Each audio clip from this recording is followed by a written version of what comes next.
His Majesty's eldest daughter, Princess Sarah, who left these shores 5 years since to go to England, the greatest, the most powerful, the wisest country in the world, has taken a high degree at Girton and is on her way home again, having achieved a complete mastery over all the elements that have tended to raise that glorious country to our present preeminent position among civilized nations.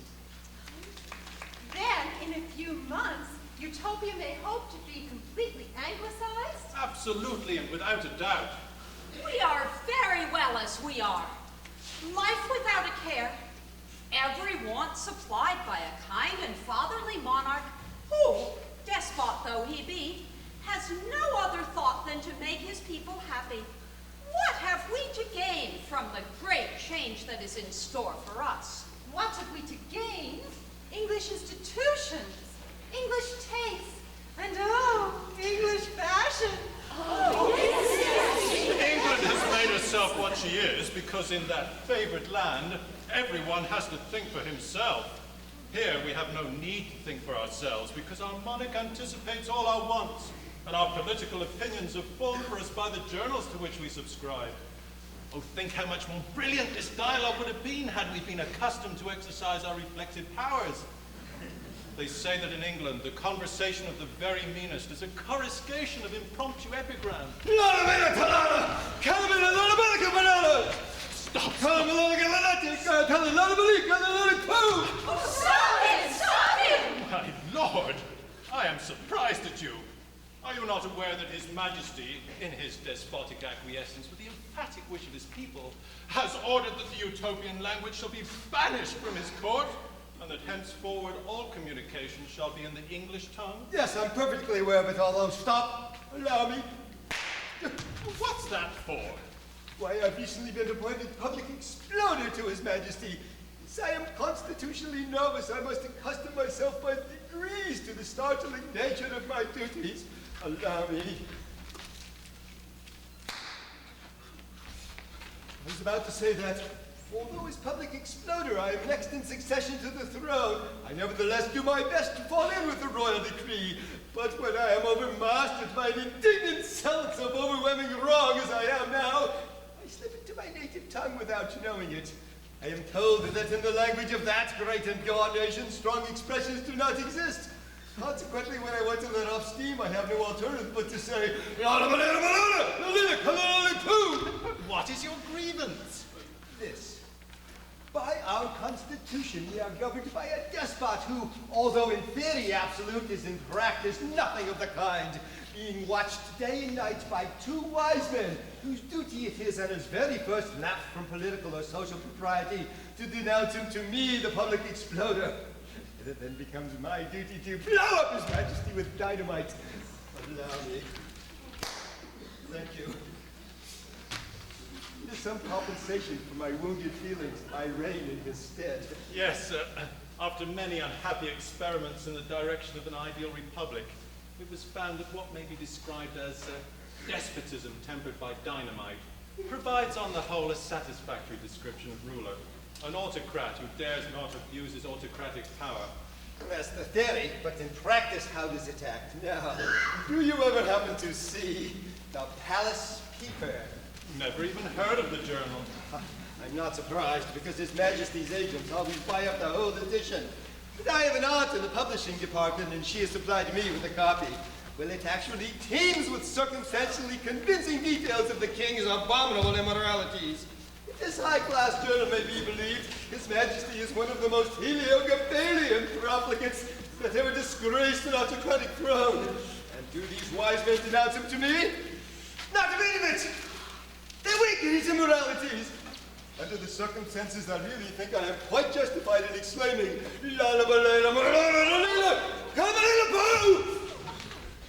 I don't care, the occasion demands it.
duty is despised by the king's illicities, and who one shall eye at all his eccentricities. If ever a trick he tries to save us of rascality. At our decree he dies without the least formality.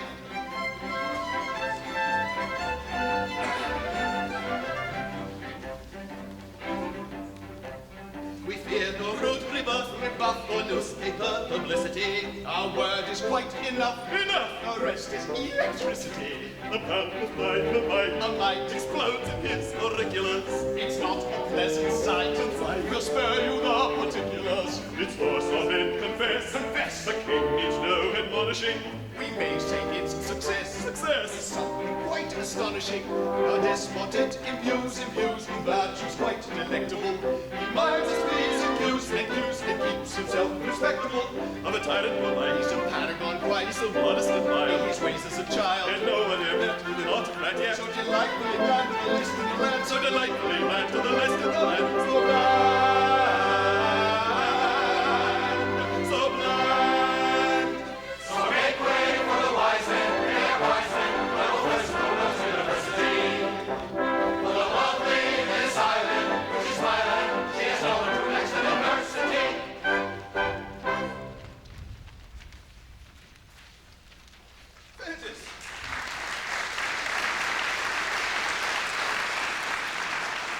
Francis, you are not your usual exuberant self. What is wrong? Oh, Scapio, I think you have told me you have never loved. Oh, never. I have often marveled at that fairy influence that weaves its rosy web o'er the faculties of all the greatest and wisest of our race. But I thank heaven that I have never been subjected to its singular influence.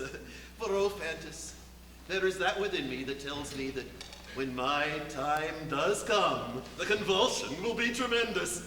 When I love, it will be with the accumulated fervor of 66 years. But I have an ideal, a semi-transparent being filled with an inorganic pink jelly. And I regret, I have never yet seen the woman who can measure up. All are opaque.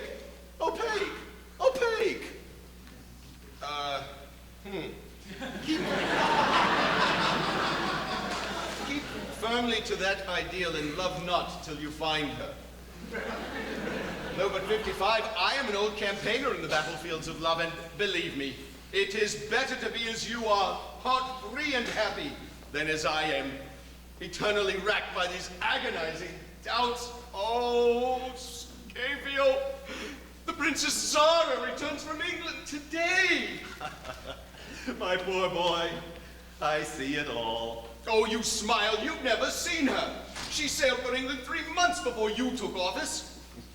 Well, tell me, is your affection requited? I don't know, I'm not sure. Sometimes I think it is, and then come these agonizing doubts.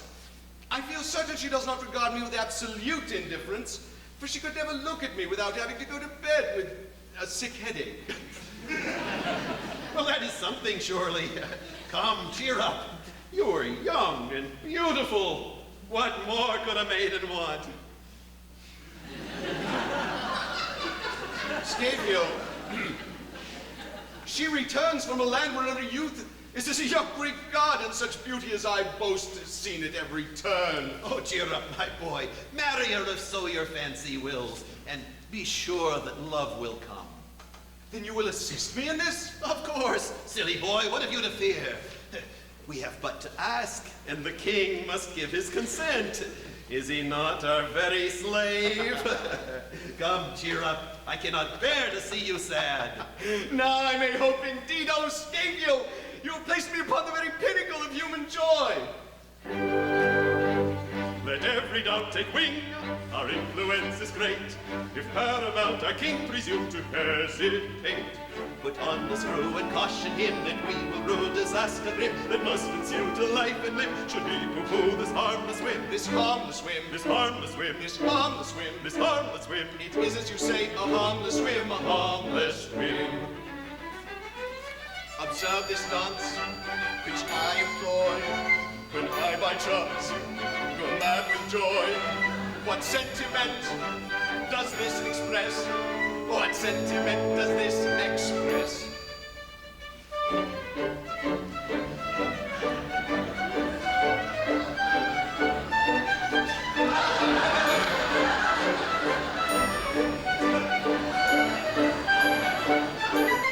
Happiness, of course it does, of course it does. Contented happiness, of course it does, of course it does. It's happiness. Your friendly aching bird, I need no longer pine. I've but to say the word, and lo, the maid is mine. I do not choose to be denied, or wish to lose a lovely bride. To refuse the king decide the royal shoes, then woe betide. Then woe betide. Then woe betide. Then woe betide. Then woe betide. The royal shoes, then woe betide. Then woe betide. This afternoon's a condescend, whene'er I choose to serve a friend. What it implies, I'll try to guess. What it implies, I'll try to guess.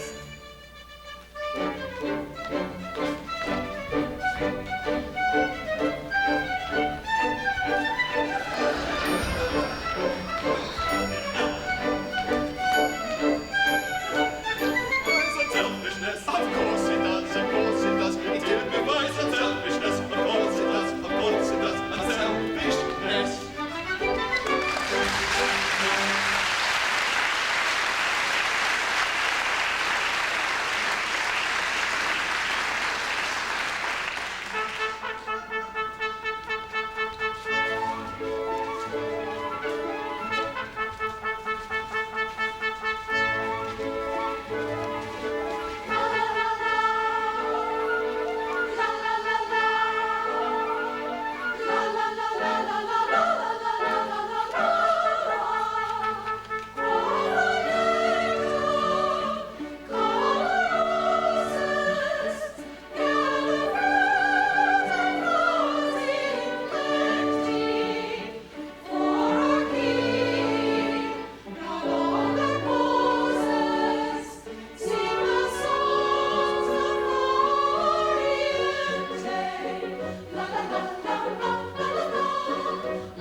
Stupendous when we rouse ourselves to strike, resist us when our tyrant comes.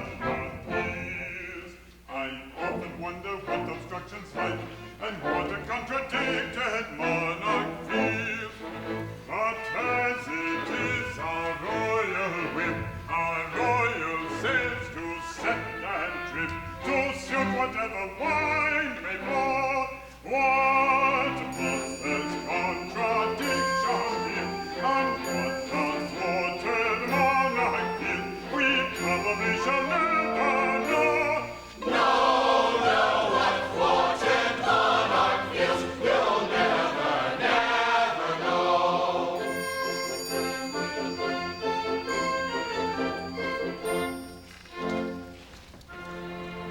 My subjects all, it is your wish emphatic that our Utopia shall henceforth be modeled upon that glorious country called Great Britain, to which some add, but others do not, Ireland. It is! That being so, as you insist upon it, we have arranged that our two younger daughters, who have been finished by an English lady, our grave and good and gracious English lady, shall daily be exhibited in public, that all may learn what from the English standpoint is looked upon as maidenly perfection.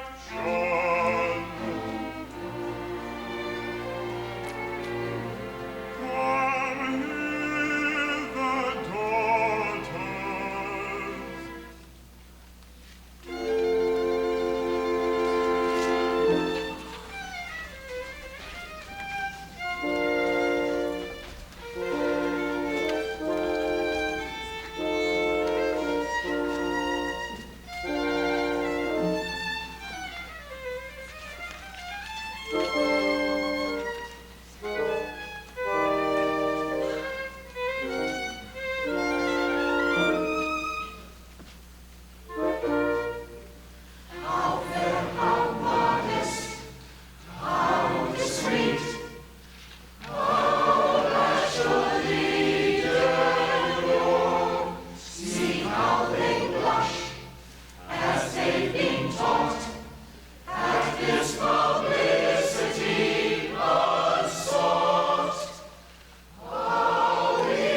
daughters.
English girls of well-bred notions shun all unrehearsed emotions. English girls of highest class practice them before the glass. His intentions, then he mentions something definite to go on.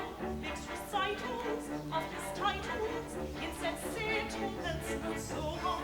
Smiling sweetly, they discreetly of my further evidences. Thus invited, he delighted, use the usual references. Don't forget our references. This is business, each is fluttered when the author's fairly uttered. Which of them has his affection? He declines to make selection. Do they quarrel for his dross? Not a bit of it, they toss. Ah, please observe this cogent moral. English ladies never quarrel. When a doubt they come across, English ladies always toss. We'll observe this cogent moral. English ladies never quarrel. When a doubt they come across, English ladies always toss.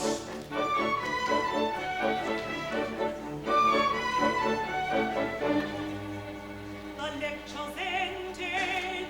In 10 minutes space, will be repeated in the marketplace.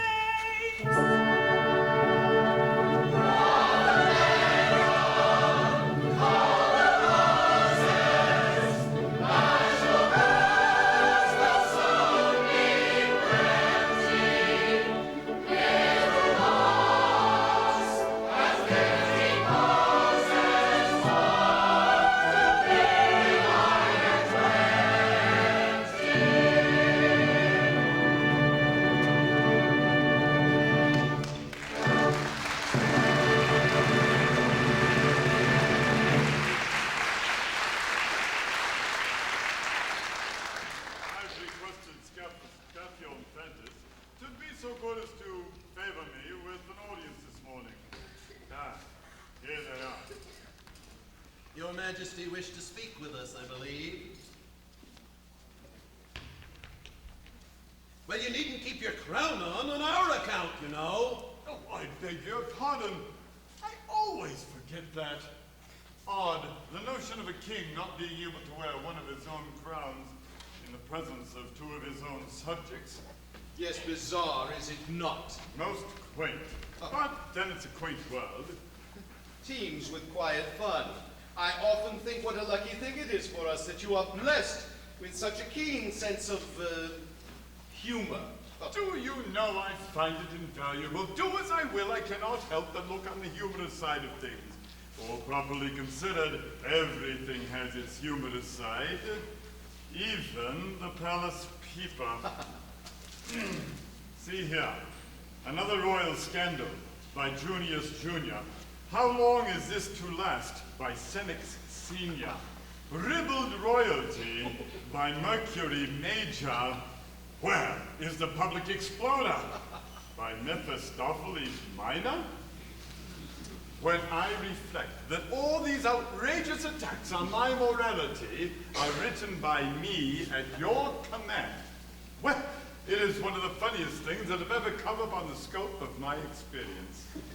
Besides, there is a quiet humor about it that is simply irresistible. Oh, not bad, I think. Biting, trenchant sarcasm, the rapier, not the bludgeon, that's my line. But it's so simple. I'm such a good subject. Bad king, but a good subject. Capital heading for next week's leading article. And those stinging little paragraphs about our royal goings-on with our royal second housemaid. Delicately subacid, are they not? My dear king, in that sort of thing, no one can hold a candle to you. Yes, but the crowning glory is the comic opera you've written for us, King Tuppence, or a good deal less than half a sovereign. In which the celebrated English tenor, Mr. Wilkinson, burlesques your personal appearance and delivers grotesque imitations of your royal peculiarities. It's immense. Yes, that's what I wanted to speak to you about. Now, I've not the least doubt that even that has its humorous side too, if one could only see it. Now, as a rule, I'm pretty quick at detecting latent humor, but I must confess I do not see where it comes in this particular instance. It's so horribly personal. Personal? Yes, of course, it's personal. But consider the highly antithetical humor of the situation. Yes, I don't think I've quite grasped that. No, you surprise me. Why, consider. During the day, thousands tremble at your frown. During the night, from 8 to 11, thousands roar at it. During the day, your most arbitrary pronouncements are met by your subjects with abject submission. During the night, they shout with joy at your most terrible decrees. It's not every monarch who enjoys the privilege of undoing by day all the despotic absurdities he's committed during the day. Of course, now I see it. Thank you very much.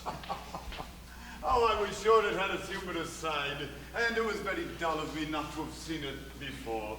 But as I said earlier, it's a quaint world. Teems with quiet fun. Yes, but properly considered, what a farce life is, to be sure.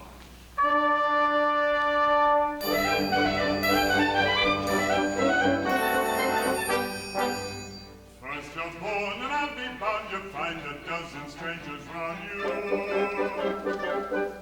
Hello, cries the newborn baby, where's my parents, which may they be? Awkward silence, no reply, but the baby wonders why. Father rises, bows politely, mother swears but not too brightly. Doctor mumbles like a dumb thing, nurse is busy mixing something. Every symptom tends to show you're decidedly de trop. Ho, ho, ho, ho, ho, ho, ho. Time's deep totem, if you spade it, gives its quantum once a minute. I'll go bail you with the nail, and if you fail, the deuce is in it. You grow up and you discover what it is to be a lover. Some young lady is selected, poor perhaps but well connected, whom you hail for love is blind, as the queen of fairy kind. Though she's plain, perhaps unsightly, makes her face a blizzard tightly, in whose form your fancy traces all the gifts of all the graces. Nobody the maiden woos, so you take her and she takes you. Ho, ho, ho, ho, ho, ho, ho. Just beginning never ceases till your reigning time releases. On your way you blindly stray, and day by day the joke increases. 10 years later, time progresses. How's your temper in your tresses? Fancy then the chain relaxes, rains up facts and so attacks us. Fairy Queen's no longer young, Fairy Queen has got a tongue. Twins have probably intruded, quite unbidden, just as you did. There are sorts of care and trouble, just as you were only double. Comes at last the final stroke, time has had its little joke. Ho, ho, ho, ho, ho, ho, ho. Daily driven wife is Grover, till you've driven her and Clover. Lastly you went 10, and until then the joke is over. Ho, ho, ho, ho, ho, ho, ho. Daily driven wife is Grover, till you've driven Mary Clover. Lastly you went 10, and until then the joke is over.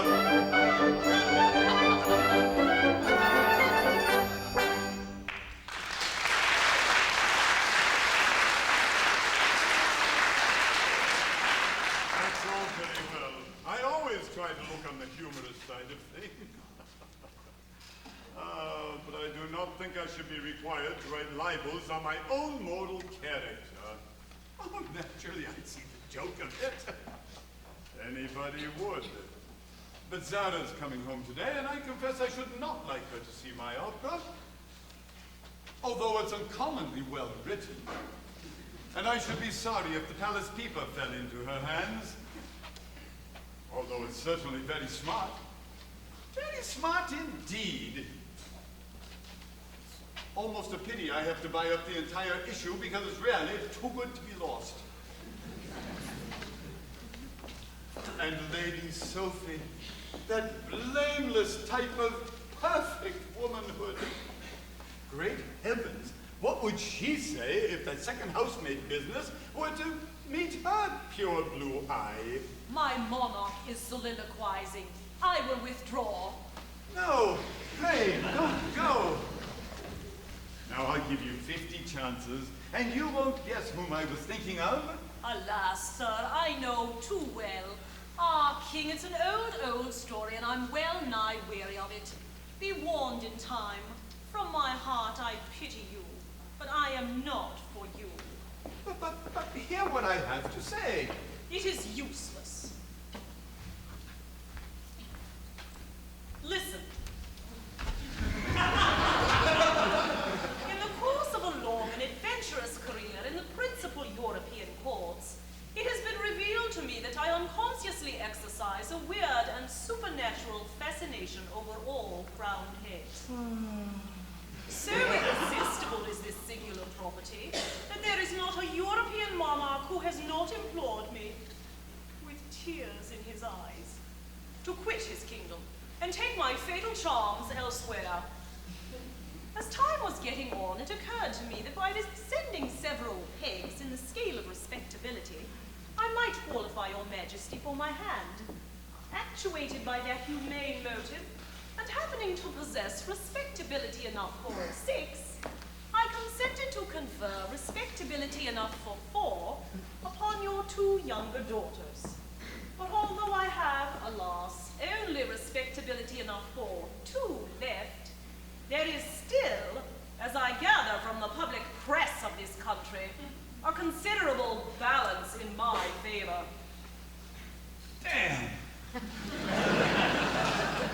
May I ask how you came by this? It was handed to me by the officer who holds the position of public exploder to your imperial majesty. But surely, Lady Sophie, surely you are not so unjust as to put any faith in the irresponsible gabble of the society press. I read on the authority of Senex Senior that your majesty was seen dancing with your second housemaid on the oriental platform of the Tivoli Gardens. That is untrue. Oh, absolutely. Our second housemaid has only one leg. How do you know that? A common report. Oh, I give you my honor. It may be so. I further read, and this statement is vouched for by no less an authority than Mephistopheles Minor, that your majesty indulges in a bath of hot rum punch every morning.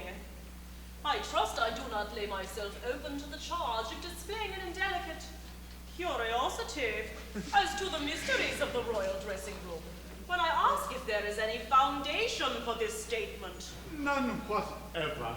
When our medical advisor exhibits a rum punch, it is as a draft, not a fomentation.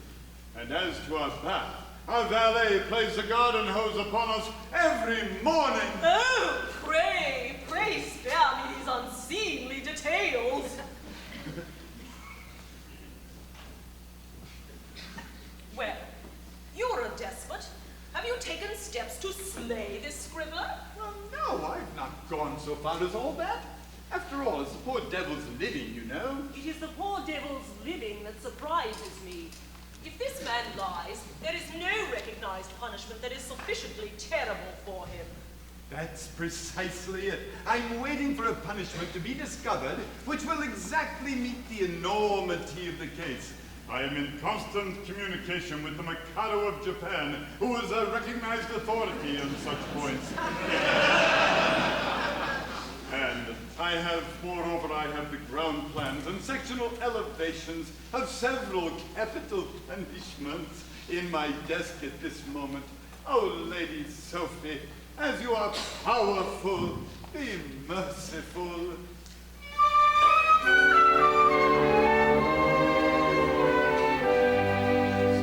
Subjected to your heavenly king, poetical phrase, my brain is turned completely.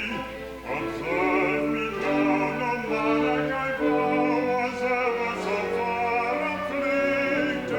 I'm pleased with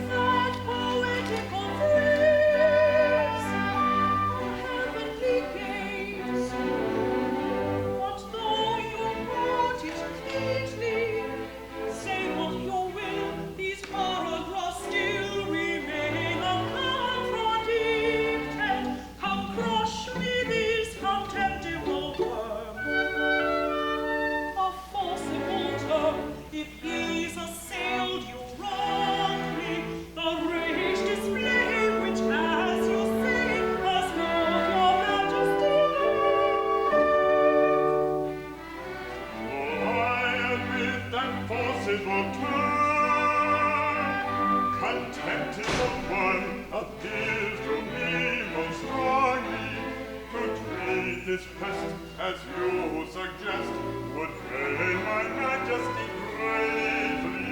His right eye, Yes, father, his eyes, he lives, you say. in a sort of a way, Then have him shot, decidedly not. or crush him flat. I cannot do that. Oh, royal grace, My innocence, my most gone shame. I feel that I never again Respect our English name.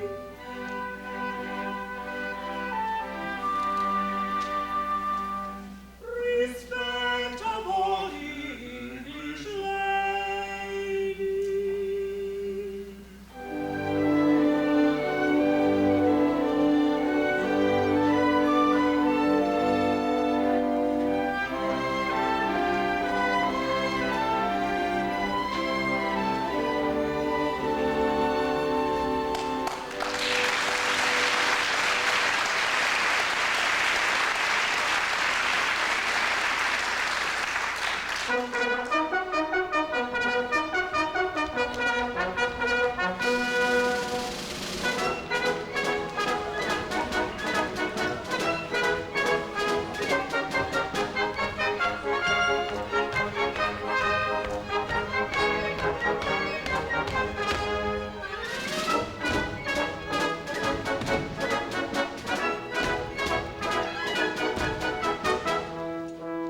Made and rich in goods and more, that wisdom which we prize before, we do confess it is nothingness, and rather less perhaps than more.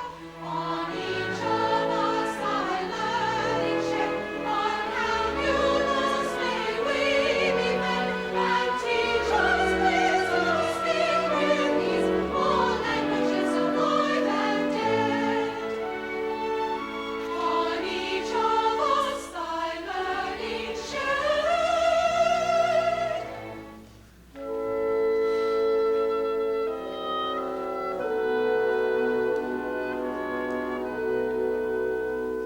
I've years have flown since I took wing. Time flies and his footsteps ne'er returns. I'm the eldest daughter of your king. And we are the escort first life guards. On the royal yacht when the waves are white and the helmet hot and the tunic tight and a great big boots we define the storm for we're not recruits in his uniform. Well, the Gilbert and his guards and we are the escort first life guards. First life guards, first life guards. And we are the escort first life guards. These gentlemen I present to you, the pride and the boast of the Americans.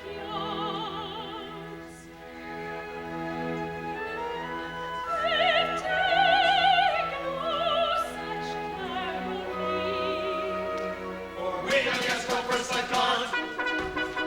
When the tempest rose, the ship went slow. Do you suppose we feel no noble fathers launched in the tunic tight and held it hot in the first light right? Well, the Gilbert and his guards we stood as the escort first life guards. First life guards, first life guards. And stood as the escort first life guards.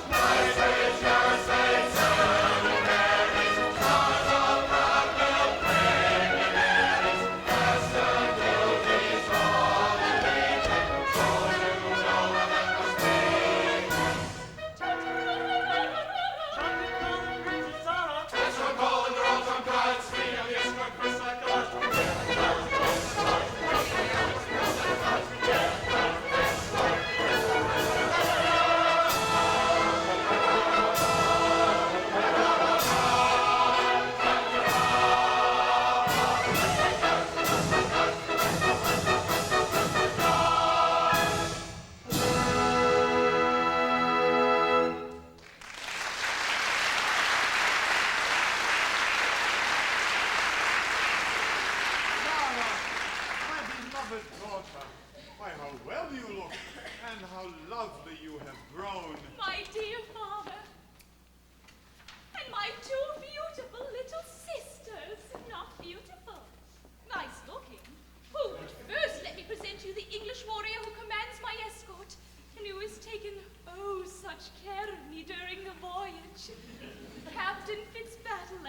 For we are the escort first lifeguards. When the tempest grows and the ship wet.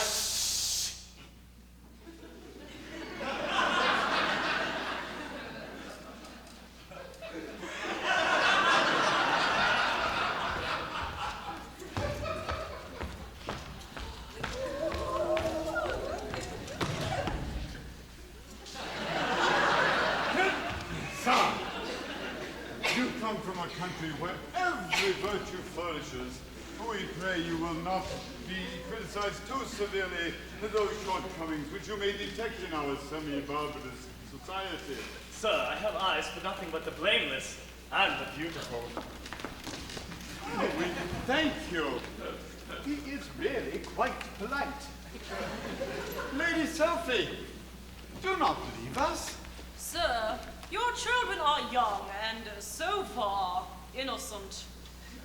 If they are to remain so, it is necessary that they be at once removed from the contamination of their present disgraceful surroundings.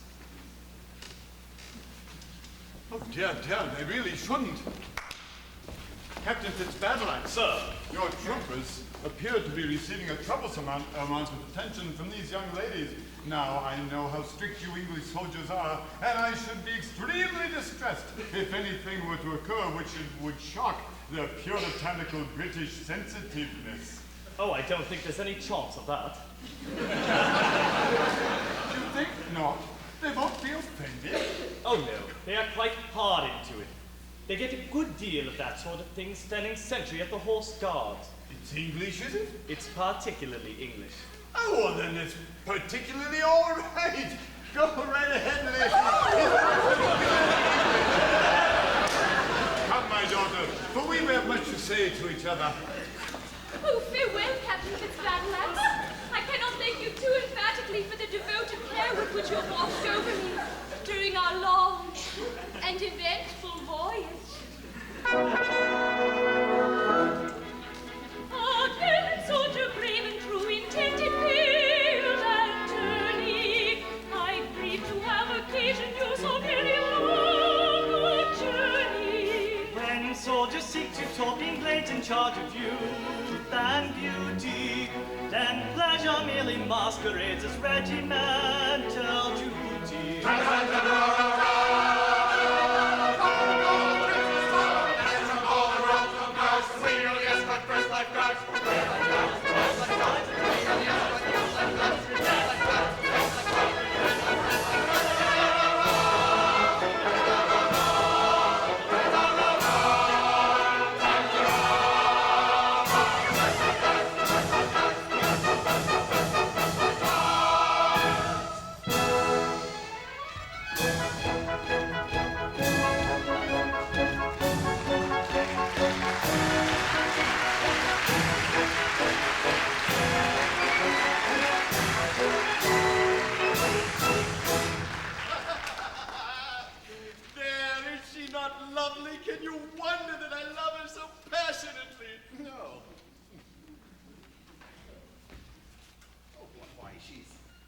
Extraordinarily, miraculously lovely. Well, why, good heavens, what a singularly beautiful girl. I knew you would say so. What exquisite charm of manner. What delicacy of gesture. Why, she's a goddess. A very goddess. Yes, she's an attractive girl. Attractive? You must be blind. Why, she's enthralling. Enchanting, intoxicating. Oh, good heavens, what's the matter with me? You promised to help me get her father's consent, you know. Yes, but the convulsion has come, my dear boy. Is she my ideal? Oh, good heavens, stop me, Fannis, I'm going mad. Scapio, pray compose yourself, I beg. The girl is perfectly opaque.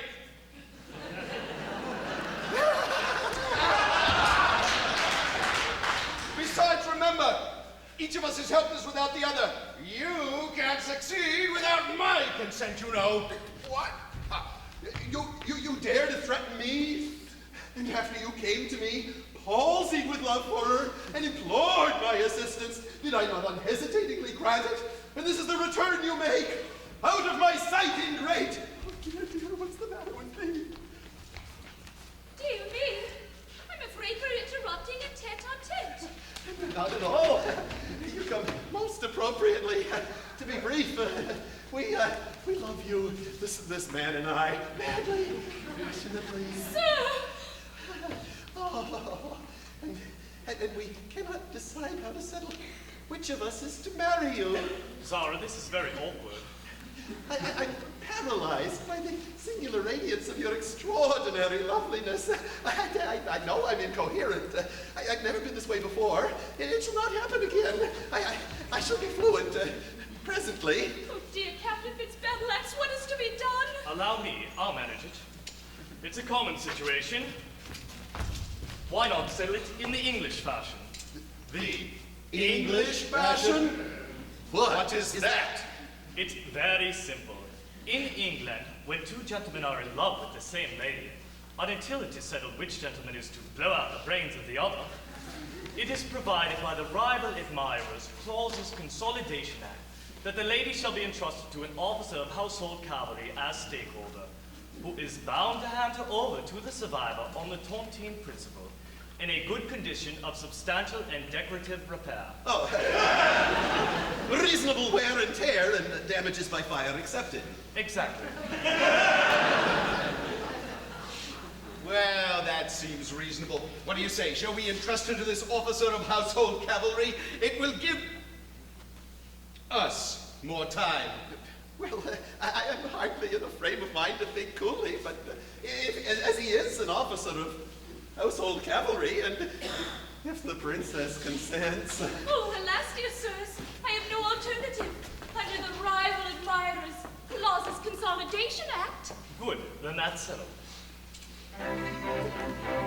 It's understood, I think, all round, by the English custom now, I call the lady citizen in trust for either rival, until you clearly testify by sword or pistol, by and by, which gentlemen be first to die, and which prefer survival. It's clearly understood around that by the English custom that he was a gentleman and soundly dressed for his rival. Until we clearly testify by sword or pistol, by and by, which gentleman prefers to die, And which prefers survival. If I should die and he should live, to you without reserve again, her heart so young and sensitive, and all her rebuild actions. If we should live and I should die, I see no kind of reason why you should not, if you wish it, try to gain a young affections. If I should As for will live and die, I see no kind of reason why I should not I should die and you should live so as possible, and I should die, I see no kind of reason why I should not, if he chooses, rise to be a young affections.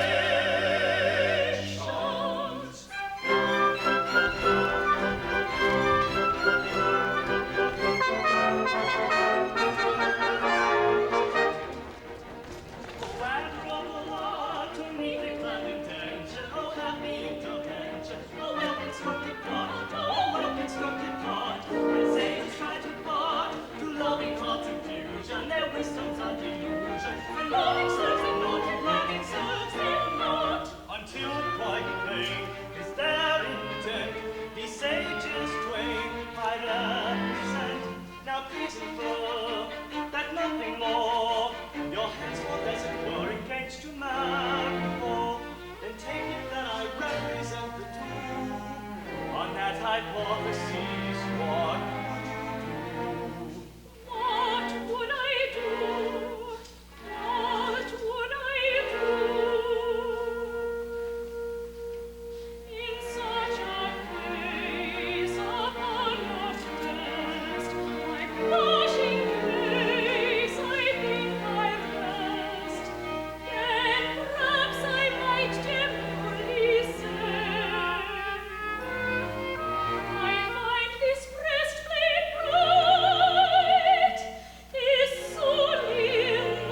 is never blessed.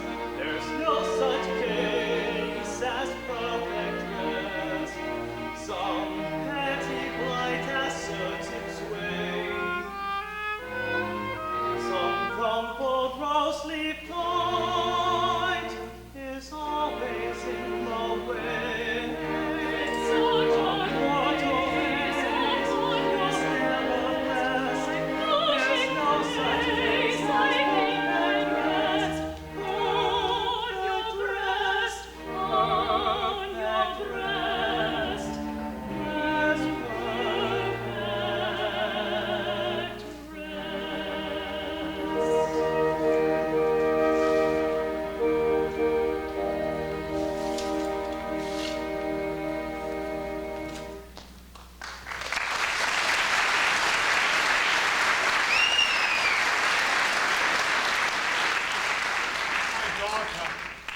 At last, we are alone together.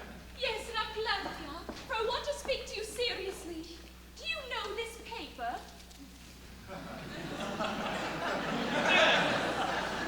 Oh, yes, I see it. Where in the world did you get this from? It was given to me by Lady Sophie, my sister's governess. Lady Sophie is indeed an angel, but there are times that I could wish she would mind her own business.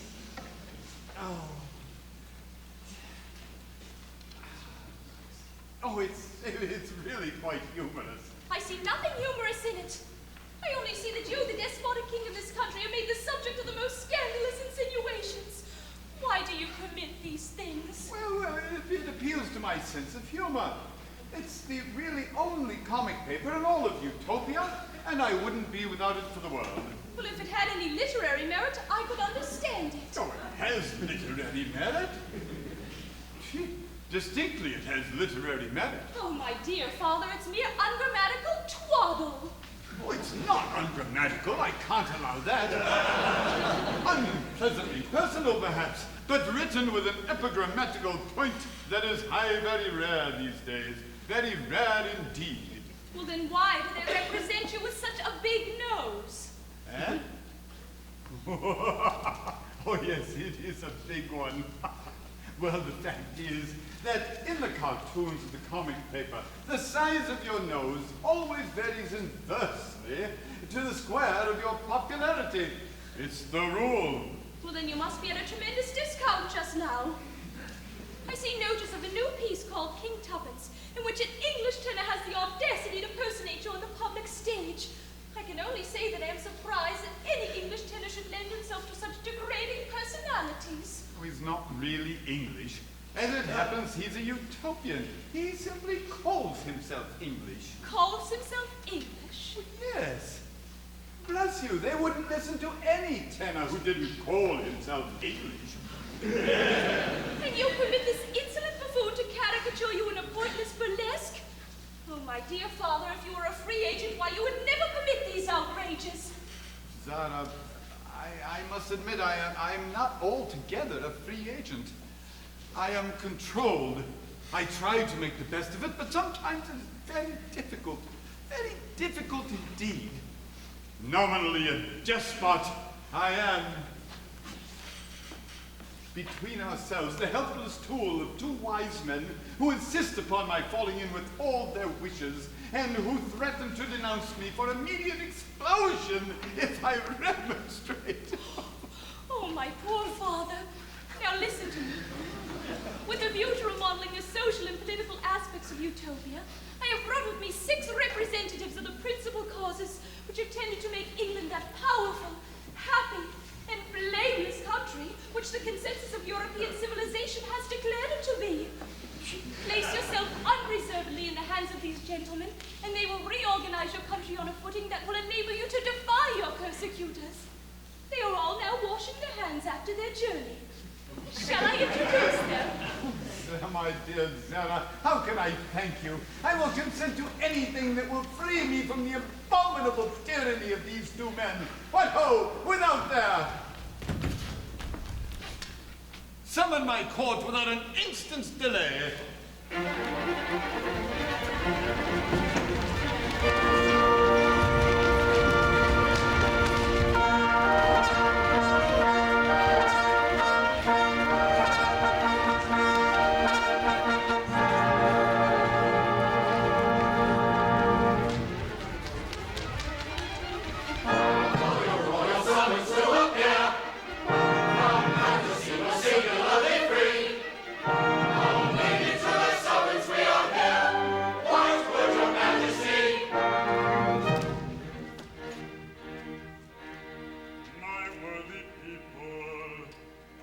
beloved daughter most thoughtfully has brought with her from England the types of all the causes that have made that great and glorious country what it is. Oh, joy unbounded! Why, what does this mean? What does this mean? What does this mean? What does this mean? Attend to me, Utopian populace, yes, all Pacific Island viviparians. All the abstract types of courtly grace, yet when compared with Britain's glorious race, but little better than half-clothed barbarians. Yes, the Catholic men with English men were little better than half-clothed barbarians. What does this mean? What does this mean?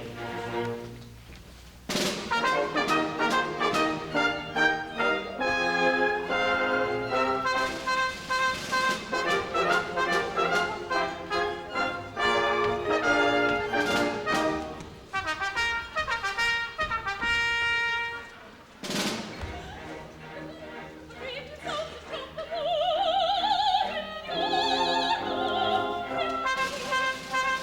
The army of the conquerors, sweeping ranks of centuries, is in his glorious eyes savoring competition. He represents ability, spirit, love, conviction. Yes, yes, yes, he represents a military state with all its proud perfection.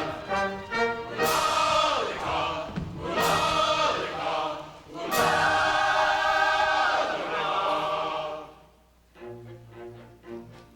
Complicated gentleman of noble to present, of all the arts and faculties and tis and government.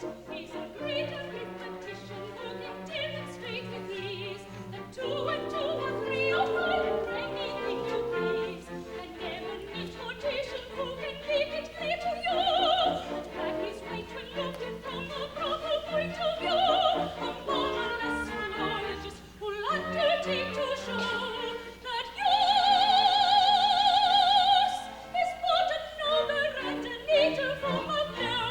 Yes, yes, yes, yes, is but another and a neater form of new. All preconceived ideology in this subject I can scout and demonstrate beyond all possibility of doubt. And whether you're an honest man or whether you're a thief, depend on whose omniscient or has given me my brief. yes, yes, yes. And whether you're an honest man or whether you're a thief, depends on whose solicitor has given you his brief. Ulalica, ulalica,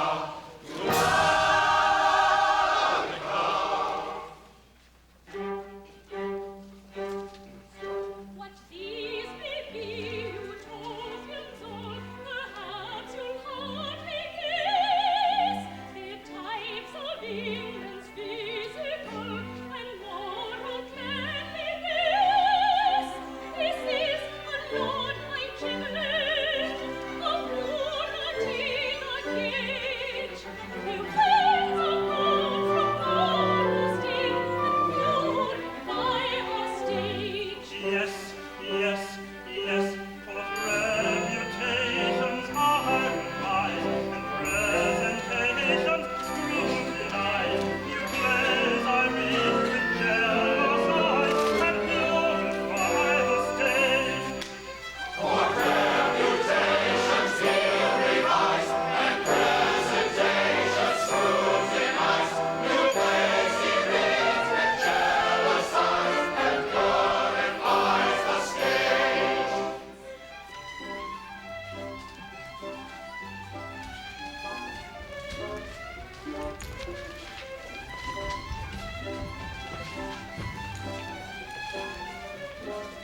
now it must be 7. Stupendous loans to foreign thrones I've largely advocated.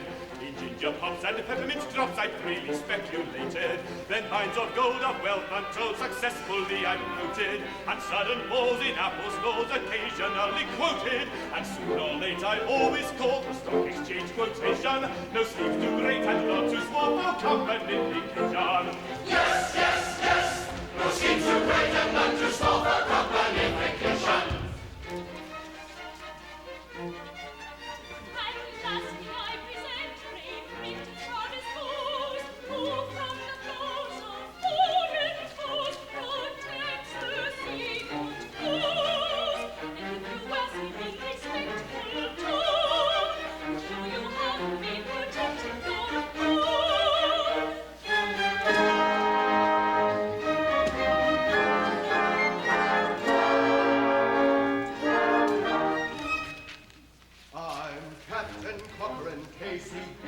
I'll teach you how we rule the sea and terrify the ship all, and how the Saxon and the Celt the Europe-shaking blows have dealt with Maxim gone and Norden felt. Oh, when the occasion calls, if sail or light should play your cards, unbend your sails and lower your yards, and step your mast till never once more.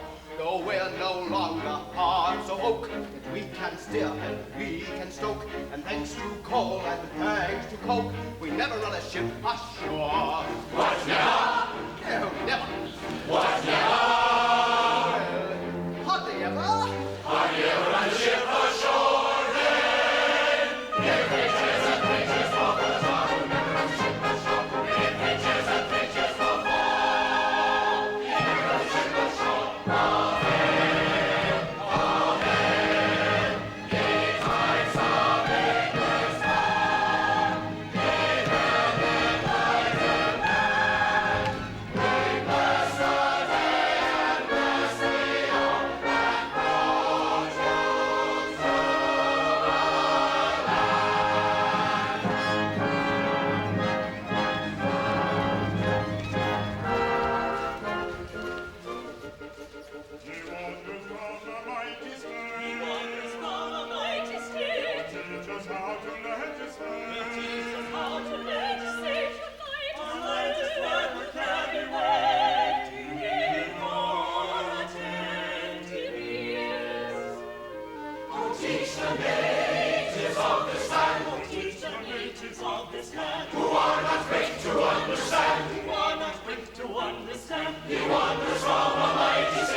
Utopia's much too big for one small head.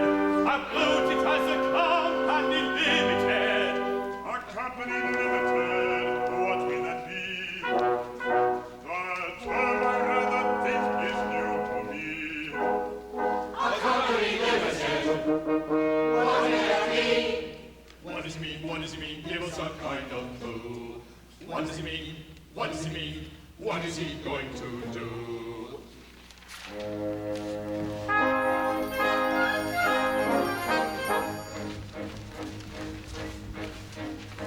Some cabinet for an association, if possible, all peers and baronets.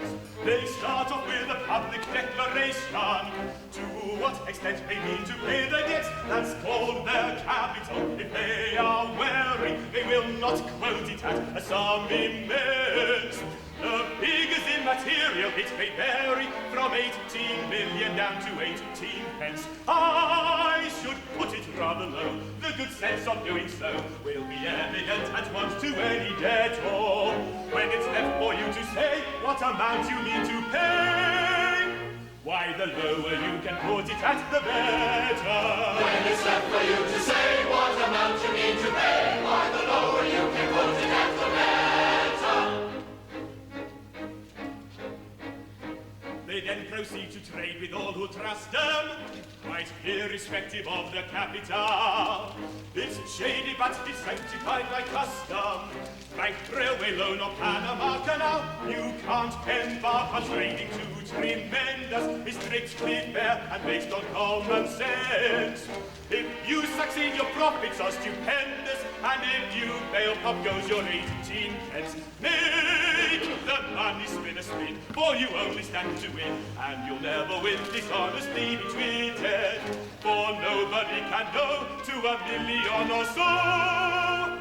To what extent your capital's committed? For nobody can go to $1 million or so. To what extent your capital's committed?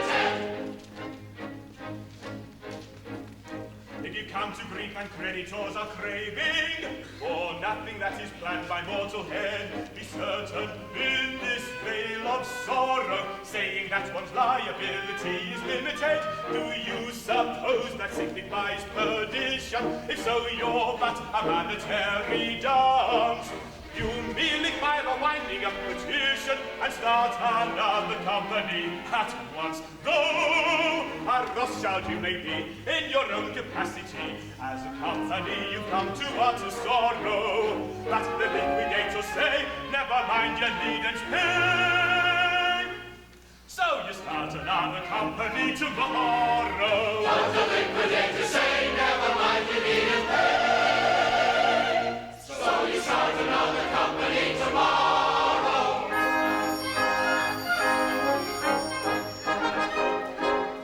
Well, at first sight, it strikes us as dishonest. But if it's good enough for virtuous England, the first commercial country in the world, it's good enough for us. You best take care, please recollect, we have not been consulted. And do I understand you that Great Britain upon this joint stock principle is governed? We haven't come to that exactly, but we're tending rapidly in that direction. The day's not distant. We will be before. We'll go down to posterity, renowned as the first sovereign in Christendom, to register his crown and country under the Joint Stock Companies Act of 62.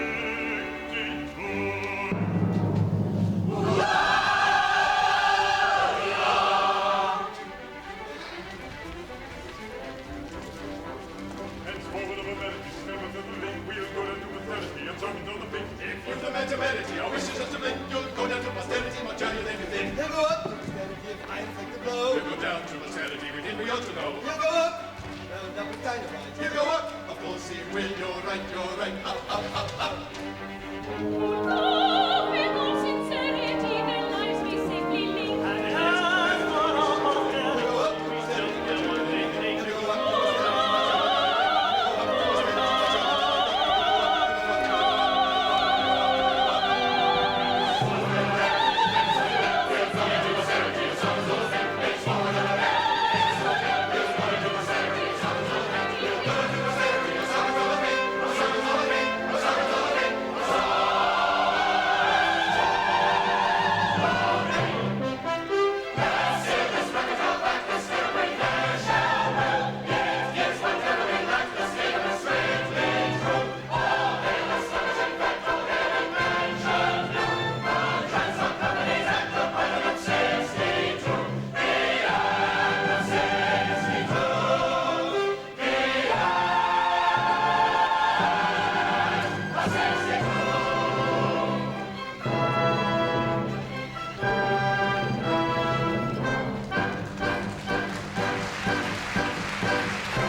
my girlhood choice, the fervor of my love affects my voice.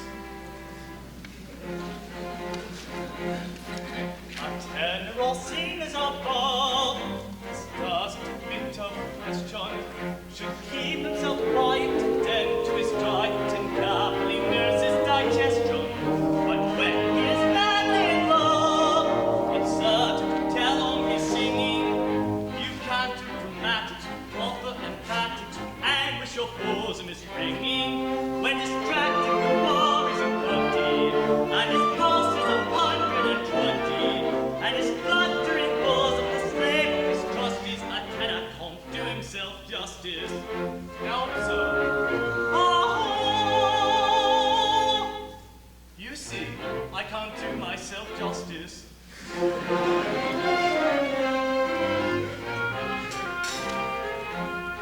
I can sing if I further one more. It's easy enough if you're acting, but when one's emotions are quality portion, one must be over exacting. One ought to be firm as a roll, and venture a shaking vibrato. When fervor's expected, keep cool and collected, or never attempt agitato. But of course, when his tongue is a feather, and his lips appear pasted together, and his sensitive balance is dry as a cross piece, the tenor can't do himself justice. Now observe.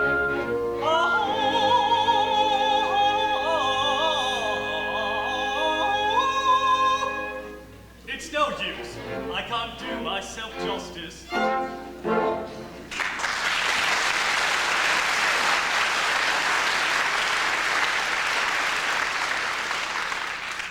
Arthur, what does it matter? When the higher qualities of the heart are all that can be desired, the higher notes of the voice are of comparative insignificance. Who thinks slightingly of the coconut because it is husky?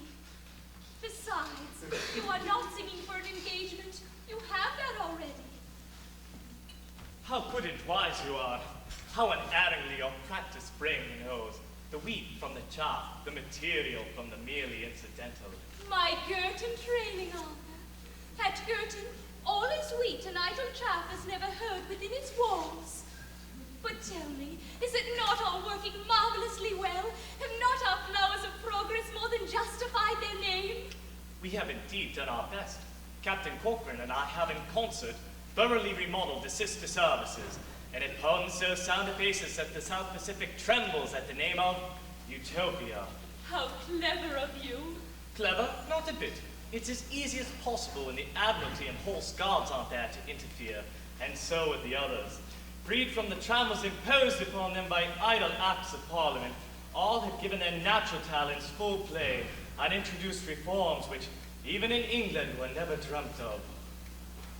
Oh, but perhaps the most beneficent change of all has been effected by Mr. Goldberry, who, discarding the exploded theory that some strange magic lies hidden in the number 7, has applied the limited liability principle to all individuals. And every man, woman, and child is now a company limited, with liability restricted to the amount of his declared capital. Why, there is not a christened baby in Utopia who has not already issued his little prospectus. Marvelous is the power of a civilization which can transmute by a word a limited income into an income limited. Ah, but reform has not stopped here. It has even been applied to the costume of our people. Discarding their own barbaric dress, the natives of our land have unanimously adopted the tasteful fashions of England in all their rich entirety.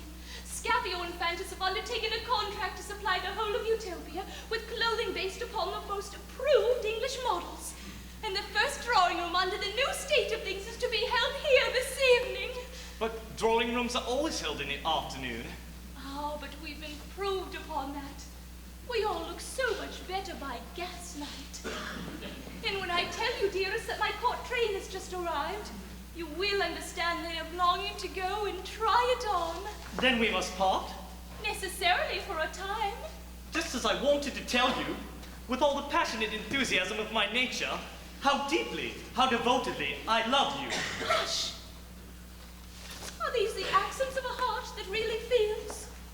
True love does not indulge in declamation. Its voice is sweet and soft and low. The west wind whispers when he woos the poplars.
uncontrolled use of his limbs, the costume of a British field marshal is, perhaps at first, a little cramping?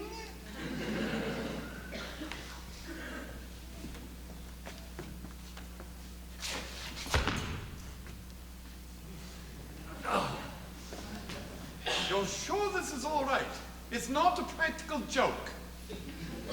Now, I've as keen a sense of humor as anyone, but the first statutory Cabinet Council of Utopia Limited must be conducted with dignity and impressiveness. Now, where are the other 5 who signed the Articles of Association? Sir, they are here. Oh. Gentlemen, our daughter holds her first drawing room in half an hour, and we shall have time for our first half-yearly report in the interval. Now, I am necessarily unfamiliar with the forms of an English Cabinet Council. Perhaps the Lord Chamberlain would be so good as to put us in the way of doing the thing properly, with due regard to the solemnity of the occasion. Certainly, nothing simpler. Kindly bring your chairs forward.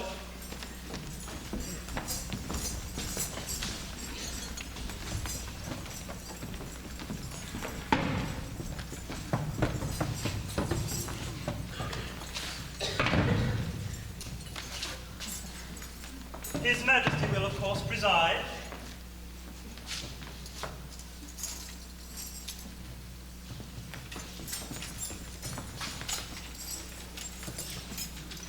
This? Like this. Well, we take your word for it that this is all right. You're not making fun of us.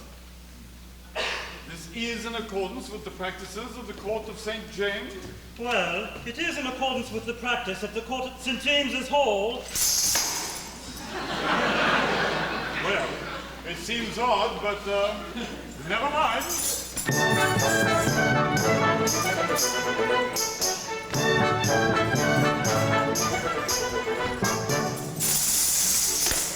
Society has quite forsaken all its wicked courses, which empties our police courts and abolishes divorces. Divorce is nearly obsolete in England. No tolerance we show to undeserving splendor, for the higher his position is, the greater the offender. And a maxim that is prevalent in England. No appearance at that drawing room before the present thunder. The wardens be executed by the law of middle classes. Each shady day, whatever be her rank, is bound up in me. In short, this happy country has been anglicized completely.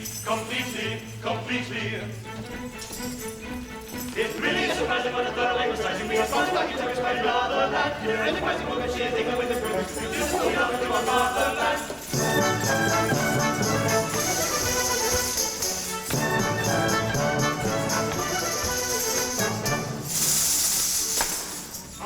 Here we have duties tied with guns religiously, and all that is in Belgrade Square is grand of Piccadilly. We haven't any slobberies in England. They bother of their questions with the grimly mention folly. So poverty is obsolete and hunger is a folly. We're going to abolish it in England. Our Chamberlain, the native state, has dwelt beyond the question of risky situation and indelicate suggestion. No peace is tolerated if it's costumed indiscreetly. In short, this happy country has been anglicized completely. It's really surprising what a thorough exciting we have gone back to the motherland. We're enterprising woman, she is England with the roots. We do so love to our motherland.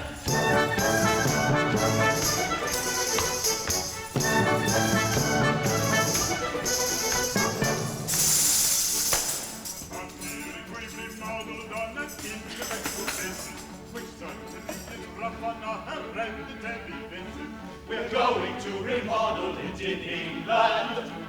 The brewers and the cotton laws no longer seek admission, and literary merit meets with proper recognition. As literary merit does in England. Who knows what we may find among our intellectual chicken, like you and Earl and Zachary, Operetta, Duke of Deacon. The time is when we welcome when they come, we'll welcome sweetly.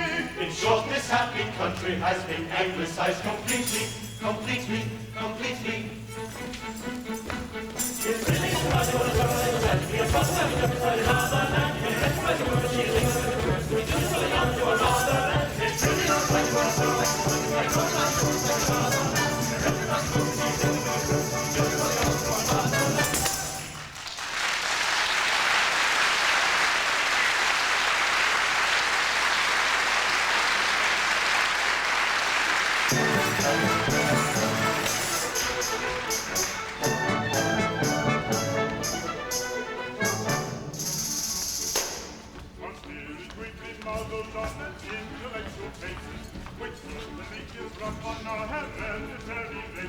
We're going to remodel it in England. The brewers and the cotton laws no longer seek admission, and literary merit meets with proper recognition. As literary merit does in England. Who knows what we may find among our intellectual chicken, like you and Earl and Zachary.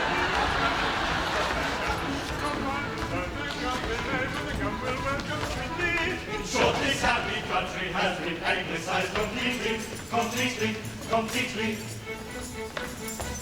It's really surprising what a thorough exciting we have gone back to the motherland. We're enterprising woman, she is England with the roots. We do so love to our motherland. It's really surprising what a thorough exciting we have gone back to the motherland. We're enterprising woman, she is England with the roots. We do so love to our motherland.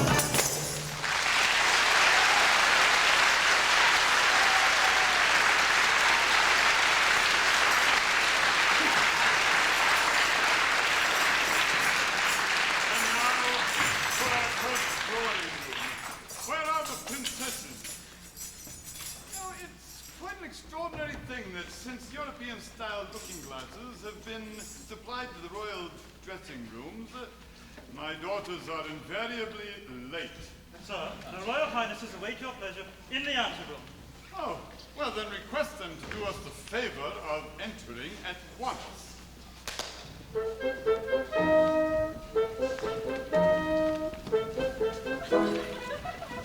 My daughters, we are about to attempt a very solemn ceremonial, so no giggling, if you please. Now, my Lord Chamberlain, we are ready. Then, ladies and gentlemen, places, if you please.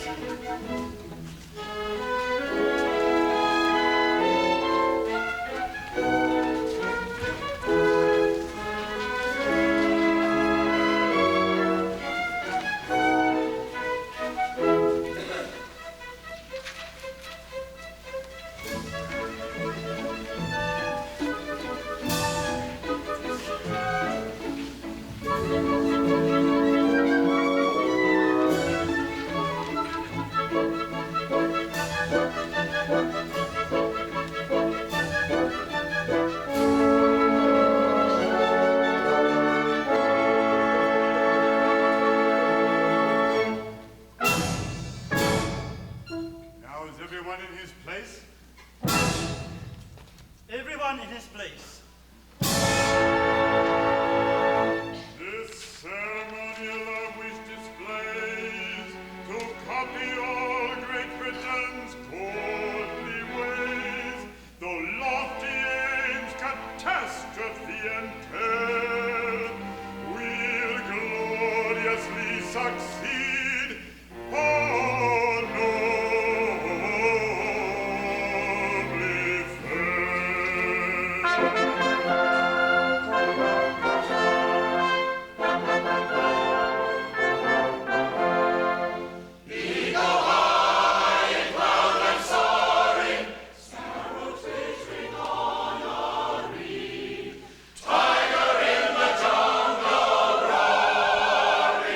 Fight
this for two. If you'll back me, then I'll back you. No, this for two. No, this is for me. This is for me, and this for two. No, this for two.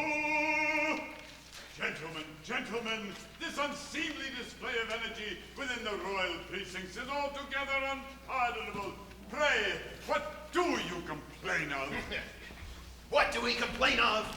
Why, through these innovations introduced by these flowers of progress, all our harmless little schemes for providing for our old age are in ruins. Why, our matrimonial agency is at a standstill. Our cheap sherry business is in bankruptcy. Our army clothing contracts are paralyzed. And even our society paper, the Palace Peeper, is practically defunct. Defunct? Is that so? Oh, dear, I really am truly sorry. Sir Bailey Barr has passed a law of libel by which all editors of scurrilous newspapers are publicly flogged, as in England. And 6 of our editors have resigned in succession. Now, an editor of a scurrilous newspaper can stand a good deal. He takes a private thrashing as a matter of course. It's considered in his salary. But no gentleman likes to be publicly flogged. Naturally, I shouldn't like it myself. Then our burlesque theater is absolutely ruined. Oh, dear me. Well, theatrical property is not what it was. Are you aware that the Lord Chamberlain, who has his own views as to the best means of elevating the national drama, has declined to license any play which is not 300 years old and in blank verse, as in England? And the county councillor has ordered that a 4-foot wall be built right across the proscenium in case of fire, As in England. It's so hard on the company, who are liable to be roasted alive. And this has to be met by enormously increased costs, as in England. And you may be aware that we've contracted to provide the entire nation with a complete English outfit. But you may not be aware that when we send out our bills, our customers plead liability limited to a declared capital of 18 pence and apply to be dealt with under the Winding Up Act, as in England. Oh, gentlemen, this is highly irregular. If you would be so good as to formulate a detailed listing of your grievances in writing, addressed to the Secretary of Utopia Limited, they will be laid before the board in due course at their next monthly meeting. Are we to understand that we are defied? That is the idea I intended to convey. Defied? We are defied. Take care. You know our powers. Trifle with us and you die. If you think that when banded in unity, we may both be defied with impunity, you are sadly misled of a verity. If you value repose and tranquility, you'll revert to your state of docility, or prepare to regret your temerity. If my speech is unduly refractory, you will find it of course satisfactory at an early board meeting to show it up. Though if proper at music and trumpety, you can wind up a limited company. You cannot conveniently blow it up. Whenever I chance to bend for you, I also dance a step or two. Whatever yes, I hit yes. Yes, I guess I hit yes.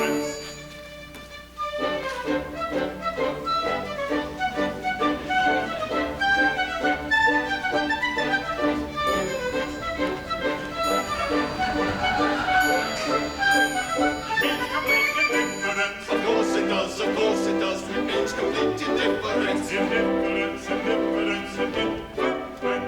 As we a dance for every mood with party tar, we will conclude what this may mean. You all may guess, intent implies resourcelessness. It means complete indifference. Remorselessness, indifferent remorselessness.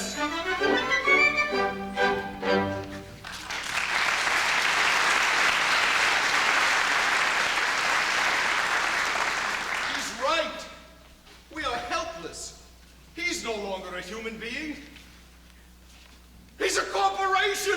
And as long as he abides by his articles of association, we can't touch him. What are we going to do?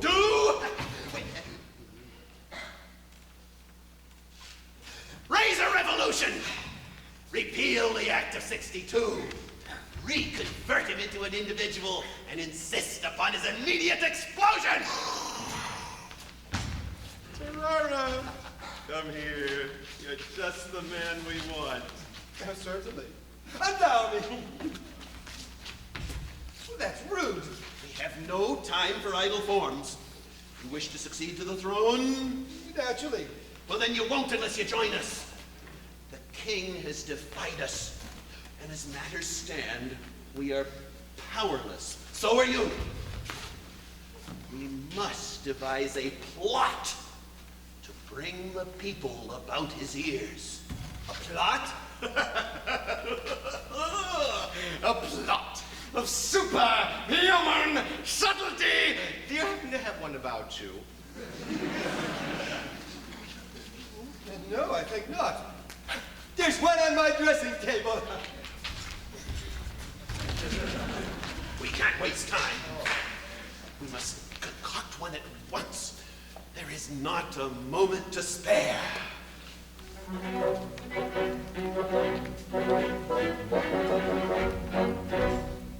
Will one he bring upon the spot a private plot? Will learn the most ingenious private plots and private plots began. That's understood. So far we've got, and striking while the iron's hot. We'll now determine like a shot the details of this private plot. I think we ought. Such wash I never heard. Happy thought. How utterly dashed absurd. I'll tell you how. Why, what put that in your head? I've got it now.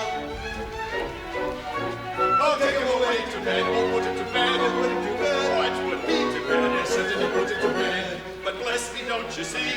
Do listen to me, I pray. It certainly seems to me. This is the only way. It's rubbish, absurd, you proud. Ridiculous conduct. You're a driveling mind. Little nothing in vain, oh, nothing in vain. You're a driveling mind. Oh, no, it's not me, it's driveling mind. Oh, no. So what they have points on the plot. They're not a very ingenious lot. But don't be unhappy and still the tappy will presently hit to a capital plot.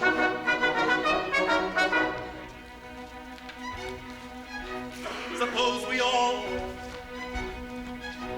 Now there, I think you're right. Well, then we might all. That's true, we certainly might. I'll tell you what. We will if we possibly can. Then on the spot. Bravo, we have a plan. That's exceedingly neat and new. Exceedingly new and neat. I fancy that will do.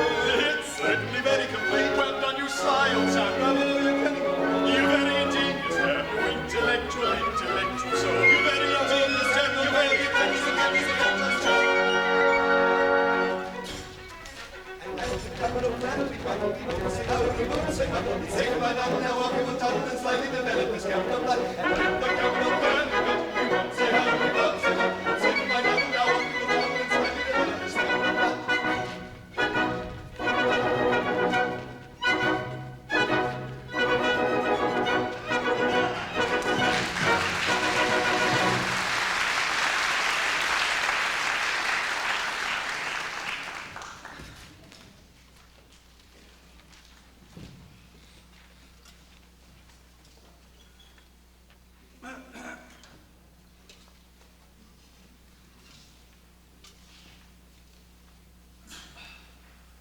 Well, what do you think of our first South Pacific drawing room? Allowing for a slight difficulty with the trains and somewhat of familiarity with the use of the rouge pot, it was, on the whole, a meritorious affair. My dear Dramley, it redounds infinitely to your credit. One or two judicious innovations, I think. Admirable. The cup of tea and the plate of mixed biscuits were a cheap, but effective inspiration. Yes, my idea entirely. Never been done before. Pretty little maids, the king's youngest daughters, but timid. That'll wear off. Young. That'll wear off. Ha! Here they come, by George, and without the dragon. What can they have done with her? Oh, if you please, Lady Sophie has sent us in here because Zara and Captain Fitzbadlax are going on in the garden in a manner which no well-conducted young ladies are to witness. Indeed, we are very much obliged to her ladyship. Are you? I wonder why. Don't tell us if it's rude. Rude? Not at all. We are obliged to Lady Sophie because she has afforded us the opportunity of seeing you. Oh, I don't think you ought to talk to us like that. It's calculated to turn our heads. Attractive girls cannot be too particular. Oh, pray, pray, do not take advantage of our unprotected innocence. Pray be reassured. You are in no danger whatever. What, pray tell me, is this extreme delicacy, this shrinking sensitiveness, a general characteristic of utopian young ladies? Oh, no. We're the pick of the basket. We are cracked specimens. Would you mind not coming quite so near? Thank you. And don't look at us like that. It unsettles us. And we don't like it. At least we do like it. But it's wrong. We have enjoyed the inestimable privilege of being educated by a very refined and easily shocked English lady on the very strictest of English principles. But my dear young ladies. Oh, don't! You mustn't! It's too affectionate. It really does unsettle us. Are you really under the impression that English girls are so ridiculously demure? Why, an English girl of the highest type is the best, the most beautiful, the bravest, and the brightest creature that heaven has conferred upon this world of ours. She is frank, open-hearted, and fearless, and never shows in so favorable a light as when she allows her own blameless impulses full play. Oh, you shocking story! Not at all. I'm speaking the strict truth. I'll tell you all about her.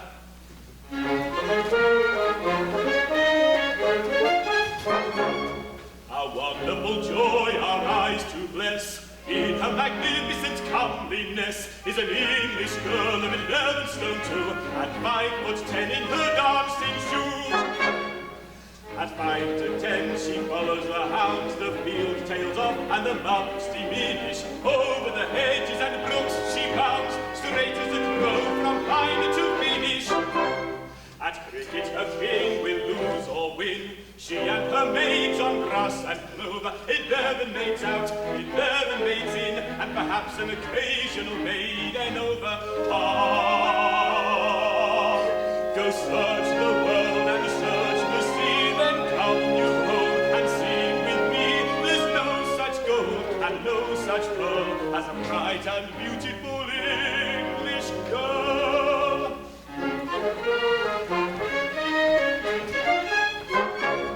With a 10-mile swing she stretches her limbs, she golfs, she punts, she rows, she swims, she plays, she sings, she dances too, from 10 or 11 till all is blue.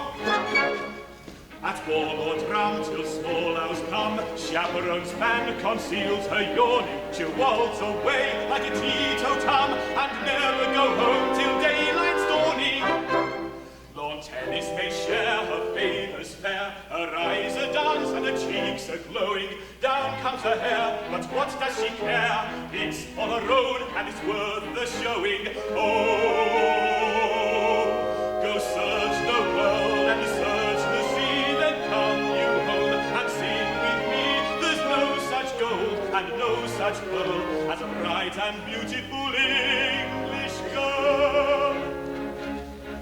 Her soul is sweet as the ocean air, for prudery knows no haven there. To find more modest please apply to the conscious blush and the downcast eye. Rich in the things contentment brings, in every pure enjoyment wealthy. Blithe as a beautiful bird she sings, for body and mind are hale and healthy. Her eyes they thrill with right goodwill, her heart is light as a floating bed, as pure and bright as the mountain rill that leaps and laughs in the highland heather. Ah, go search the world and search the sea, then come you home and sing with me. There's no such gold and no such as a bright and beautiful English girl.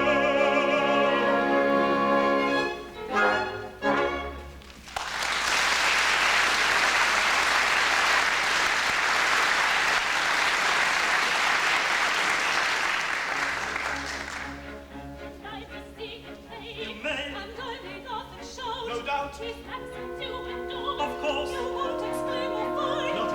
And I may sing and play and I may laugh and shout. You won't exclaim or find. Whatever you are, be that. Whatever you say, be true. Straightforwardly act, be honest in fact, be nobody else but you. Give every answer pat, your character true unfurl, and when it is ripe, you'll then be a type of a capital English girl. Oh, sweet surprise, a dear delight, to find it undisputed right, for rusty, fusty rules despite, that heart is wrong and bitter right. Oh, sweet surprise, a dear delight, to find it undisputed right, for rusty, fusty rules despite, that heart is wrong and nature right.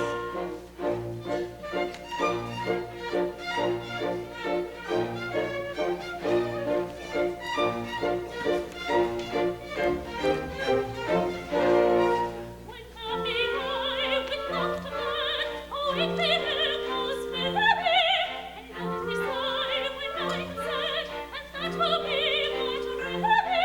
A roundfish and calypso never be a friend one, and when I wish to volunteer, it needn't be a him one. No, no, no, no, it didn't be a him one. Oh, sweet surprise, a dear delight, to find it undisputed right, all lusty, fusty roses fight, that heart is wrong and bitter right. Oh, sweet surprise, a dear delight, to find it undisputed right, all lusty, fusty roses despite, that heart is wrong and nature right.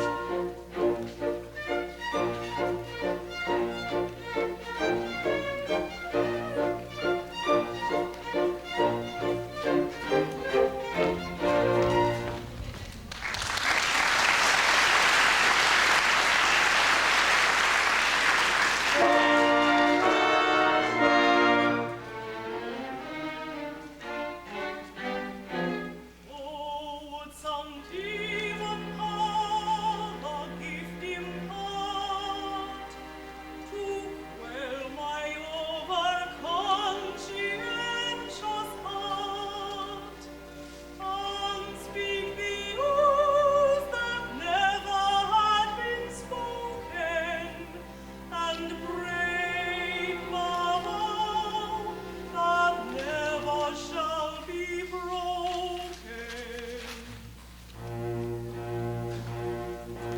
When but a maid of 15 years, unsought and flighted, short petticoated, and I fear still shorter sighted, I made a forward spring that only to some spotless king who proof of blameless life would bring, I'd been united.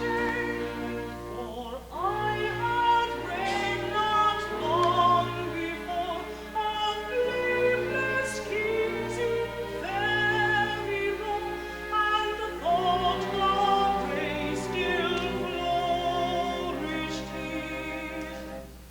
I was a maid of 15 years. Well, I was a maid of 15 years.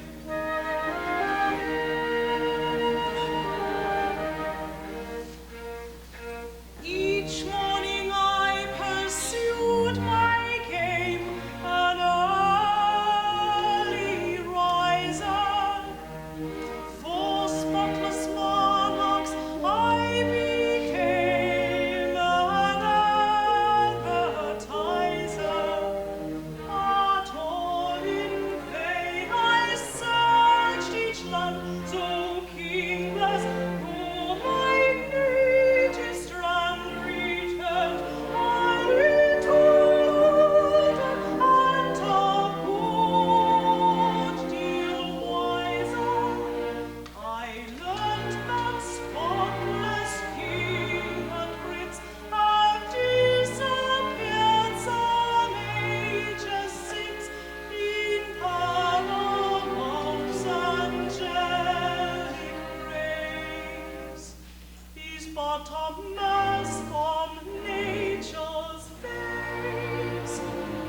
sing.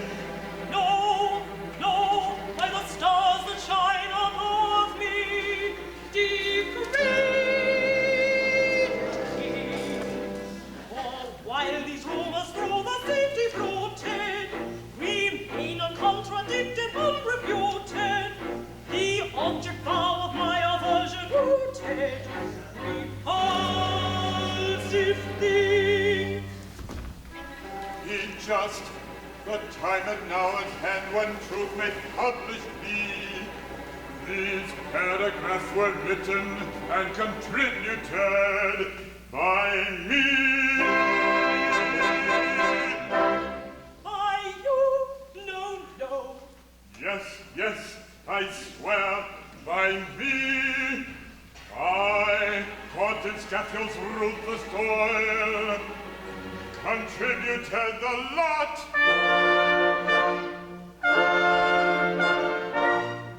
And that is why you did not foil the author on the spot.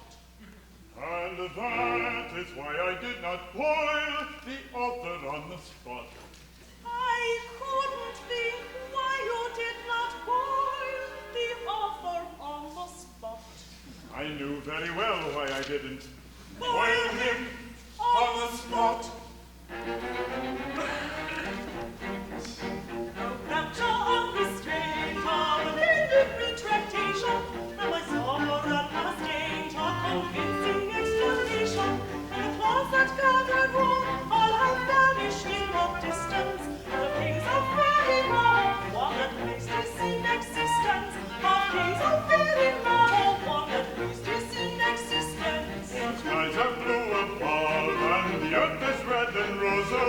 Now the lady of my love has accepted my proposal. For the absent forms I have wrought without persistence, and the foolish barren god, one that makes its in existence. A foolish barren god, one that makes its in existence. The clouds that gathered round Have vanished in the distance. all have vanished, all have vanished, all have vanished, vanished, vanished in the distance.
is this most unmannerly eruption?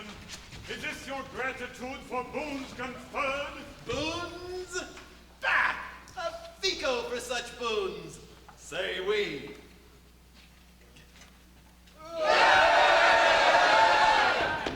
These boons have brought Utopia to a standstill.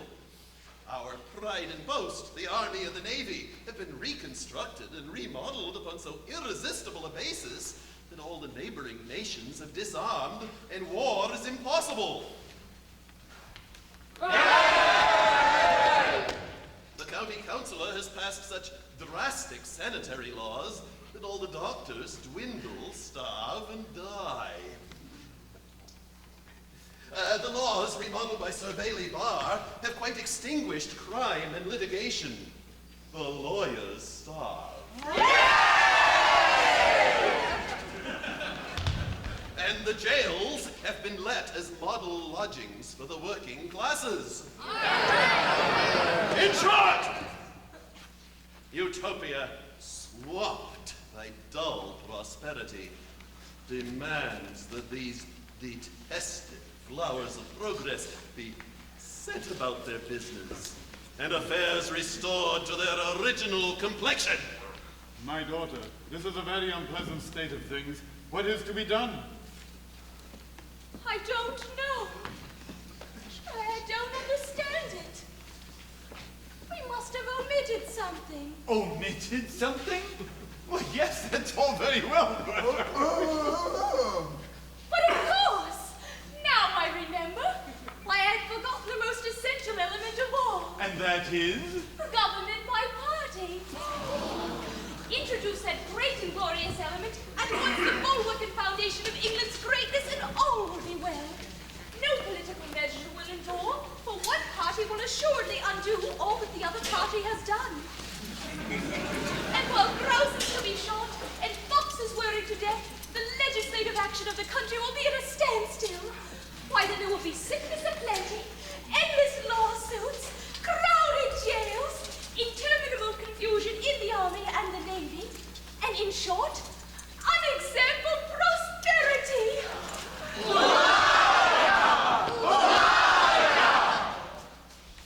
Baffled. But an hour will come. Your hour has come already. Away with them, and let them wait my will.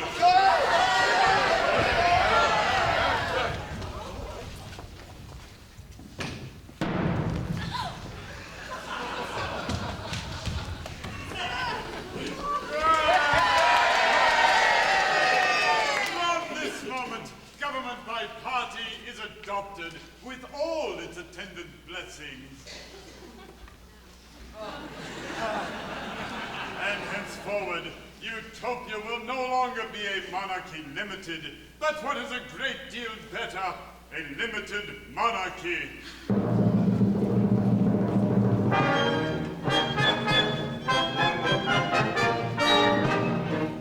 There's a little group of ivy on the wind, so tiny you might almost wonder where it is. That nation is the bravest of the brave, and always at the risk of all rarities. The proudest nation kneels at her command. She terrifies the foreign-born rapscallions, and holds a peace in Europe in her hands. We have a score invincible battalion. Such a beast as the sail which is born on the deck of the island that dwells in the sea. Let us hope for her sake that she makes no mistake, that she's all she professes to be. Oh, may we copy all her maxims wise, and imitate her virtues and her charities. And may we by degrees acclimatize her parliamentary peculiarities. By doing so we may in course of time regenerate completely our entire land. Great Britain is that monarchy sublime